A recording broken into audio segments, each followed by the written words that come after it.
अब अमित शाह कोई कच्चा काम तो करते नहीं है सज्जन जी।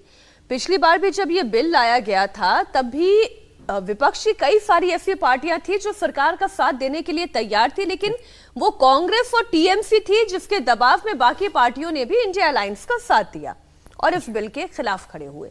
लेकिन इस बार स्थितियां बिल्कुल बदल चुकी है। अब कांग्रेस पार्टी जो मंथन कर रही है उसका हासिल क्या निकलता हुआ दिखाई दे रहा है आपको? नहीं, देखिए, कांग्रेस के पास अब नैरेटिव इसलिए नहीं है कि पिछली बार सबसे ज्यादा डिलिमिटेशन पे जो मुखर पार्टी थी वो डीएमके थी, जो पूरे साउथ वर्सेस नॉर्थ कर रही थी। क्योंकि अगर 1 पर्सन 1 वोट के हिसाब से होता है तो साउथ का शेयर 50% से भी कम हो जाएगा। तो अमित शाह जो गृह मंत्री थे उन्होंने एक वैकल्पिक व्यवस्था दी कि आपको चिंता करने की जरूरत नहीं है, इसलिए आप 50% हर पूरे देश का भर रहा है, तो एक फेयर डील है, उसमें नॉर्थ का घाटा ही है क्योंकि यहां का शेयर और बढ़ना चाहिए। जहां तक बात रही महाराष्ट्र की, महाराष्ट्र का तो शेयर और बढ़ेगा। महाराष्ट्र भी उन राज्यों में है जिसमें जनसंख्या की वृद्धि 1971 जब से सीलिंग लगी हुई है तब से ज्यादा होगा, इसलिए वहां विरोध करने का तो अब कोई कारण नहीं रहता। और अगर इस समय कांग्रेस हठधर्मिता करती है तो पहली बात तो यह कि इंडिया अलायंस की कोई केमिस्ट्री नहीं है। डीएमके टैक्टिकली सपोर्ट कर सकती है, यहाँ पे शरद पवार सपोर्ट का मतलब ये हुआ कि वो वॉकआउट कर जाएगी, वॉकआउट कर सकती है कि हम इसका विरोध करते हैं, तो 360 का जो रिक्वायरमेंट है वो अपने आप कम हो जाता है। उसके अलावा ये भी हो सकता है कि भाई एक मोरल हाई ग्राउंड लेते हुए कि हमारा घाटा है लेकिन राष्ट्रहित में हम एक पॉलिसी को सपोर्ट करते हैं। बीजू पटनायक जैसे लोग ऐसी कई बार पहले कर चुके हैं। दूसरी बात यह है कि अब इसमें कांग्रेस के साथ आएगा कौन? तृणमूल कांग्रेस की कोई यहाँ पे बहुत ज्यादा वहां पे वजन नहीं रहा।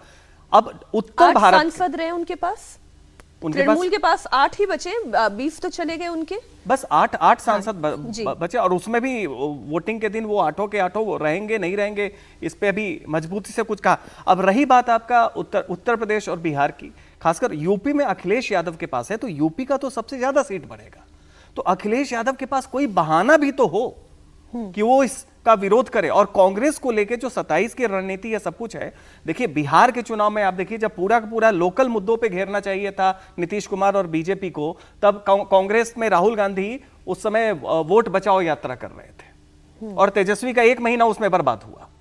वो ग्राउंड पे नैरेटिव भी नहीं था। उसी तरीके से 27 से पहले अगर आप विरोध करेंगे तो सारा का सारा पीडीए और सॉफ्ट हिंदुत्व की बात जो है वो और ये अखिलेश यादव नहीं करेंगे। इससे ज्यादा बेहतर तो ये है कि वो जितने और मुद्दे इस वक्त चल रहे हैं उस पर सरकार को घेरने की कोशिश करें और 120 सीट होगी तो उनको भी तो उम्मीद होगी कि उनकी भी कुछ उसमें हिस्सेदारी बढ़ सकती है संभावनाओं में। तो एक तरफ ये मंथन चल रहा है इंडिया अलायंस, अब इस पे कैसे आगे बढ़ता है, आज कांग्रेस के बीच में क्या रणनीति बनती है, इस पर तो हम आपको अपडेट देंगे ही। लेकिन एक राज्य ऐसा जहां पर कांग्रेस पार्टी के अंदर जबरदस्त कलह जा रही है, उसे कैसे शांत किया जाए ये फॉर्मूला किसी के पास नहीं है। आज दिल्ली में कांग्रेस की बड़ी बैठक होनी है और बैठक में हिस्सा लेने के लिए चरणजीत सिंह चन्नी भी दिल्ली आ रहे हैं। बताया जा रहा है कि चरणजीत चन्नी की आज दोपहर 3 बजे कांग्रेस महासचिव केसी वेणुगोपाल के साथ मीटिंग होगी। इससे पहले कल चन्नी ने चंडीगढ़ में कांग्रेस नेता बाजवा से मुलाकात की थी। बाजवा हाईकमान का मैसेज लेकर चंडीगढ़ पहुंचे थे। कल भूपेश बघेल भी केसी वेणुगोपाल से मिले थे और पंजाब पर अपनी रिपोर्ट दी थी। क्या नेतृत्व परिवर्तन की कोई? अरे भाई ये नीचे रख ले यार। मैं रिपोर्ट आपको कैसे बता दूं? अच्छा, क्या नेतृत्व परिवर्तन की कोई गुंजाइश? मैं पहले भी बोल चुका, दोबारा गुड्डा गुड्डी के खेल नहीं है। ओके।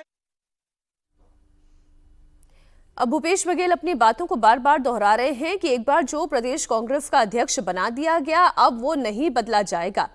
राजा वडिंग का विरोध कर रहे चरणजीत सिंह चन्नी गुट ने अब सोशल मीडिया पर मोर्चा खोल दिया है। चरणजीत सिंह चन्नी को दोबारा सीएम पेस बनाने की मांग को लेकर चन्नी गुट ने सोशल मीडिया पर सारा पंजाब चन्नी दे नाल, अब ये देखिए, सारा पंजाब चन्नी दे नाल अभियान शुरू कर दिया है। इस अभियान के तहत समर्थक लगातार पोस्ट साझा कर रहे हैं और खुलकर चन्नी के प्रति अपना समर्थन जता रहे हैं। वहीं अमरिंदर सिंह राजा वडिंग के सपोर्टर्स का दावा है कि पंजाब कांग्रेस के 29 जिला अध्यक्षों में से 25 जिला अध्यक्ष राजा वडिंग के साथ हैं।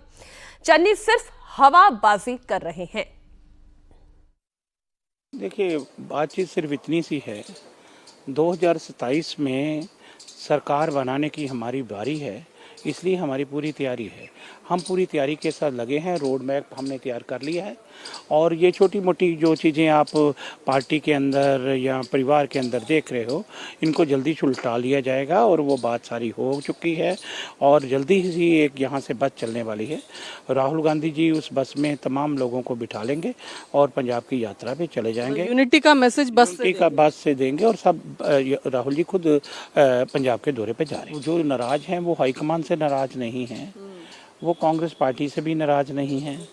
मैंने आपको कहा पसंद नापसंद की बातें होती है, किसी को कोई चीज़ पसंद आती है, किसी को नहीं आती और हमारा हाईकमान हमारा पेरेंट्स बॉडी है, वो आपस में बैठ के मन मुटाव जो भी हैं वो दूर कर रहा है और मैंने आपको कहा कि बड़ी जल्दी ही ये जो बादल है छट जाएंगे और एक साथ अच्छे मौसम में हम सब आगे बढ़ेंगे।